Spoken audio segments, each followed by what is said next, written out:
சரி, இப்போ பிகினரா வராங்க அப்படின்னா ட்ரேடிங் நீங்க சொன்ன மாதிரி அதிலேயே வாட்ச் பண்ணிக்கிட்டே இருக்கணும் நிறைய நேரம் உட்காந்து. இப்போ மியூச்சுவல் ஃபண்ட்னா அது மாதிரி இல்லல்ல சார். இப்போ மந்த்லி ஒன்ஸ் இல்லோ அப்படி பார்த்தா போதுமா? மியூச்சுவல் ஃபண்ட்ஸில் மந்த்லி ஒன்ஸ்னு கிடையாது. மியூச்சுவல் ஃபண்ட்ஸ்லேயும் சிரமங்கள் இருக்குது. மியூச்சுவல் ஃபண்ட்ஸில் எப்படின்னு கேட்டிங்கன்னா 2 கேட்டகரி பிரிக்கலாம். ஒன்று, எங்கிட்ட பெரிய அளவில் பணம் இல்லை, கொஞ்சம் பணம் இருக்குது, ஏதோ மாதம் மாதம் போட முடியும்னா நம்ம சொன்ன மாதிரி இந்த சிஸ்டமேட்டிக் இன்வெஸ்ட்மெண்ட் பிளான்.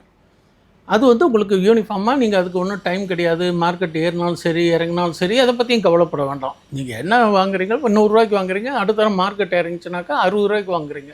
அப்போ உங்களுக்கு அந்த யூனிட்ஸ் அதிகமாக கிடைக்கும். ஆனால் இதில் பார்த்தீங்கன்னாக்கா நம்ம லம்சம் பண்ணுறது மியூச்சுவல் ஃபண்ட்ஸு பெஸ்ட்டு.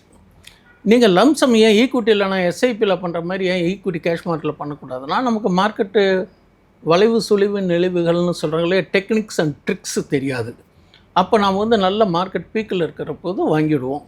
வாங்கினதுக்கப்புறம் அது இறங்கி கீழே ஒரு 40% 30% இறங்குற போது நம்ம பயந்துக்கிட்டு விற்றுடுவோம். அப்போ அந்த பையிங் ஜோன் வரப்போது ஏற ஆரம்பிக்கிற போது அது ஏறிடும், நம்ம டார்கெட்டுக்கும் தாண்டும். ஆனால் மியூச்சுவல் ஃபண்ட்ஸில் பார்த்தீங்கன்னா fund managers can do that job. என்ன நம்ம பார்க்குற போது நல்ல ரேட்டிங் இருக்கிறதா பார்க்கணும். ரெண்டாவது ஃபண்ட் மேனேஜர்ஸ் அந்த அலோகேஷன்ஸ்லாம் எப்படி இருக்குது இதெல்லாம் பார்த்து நல்ல ஒரு ரெஜிஸ்டர்டு டிஸ்ட்ரிபியூட்டர் இருப்பாங்க இல்லையா, அவங்க மூலமாக பண்ணுறது ஒரு ஆரோக்கியம்.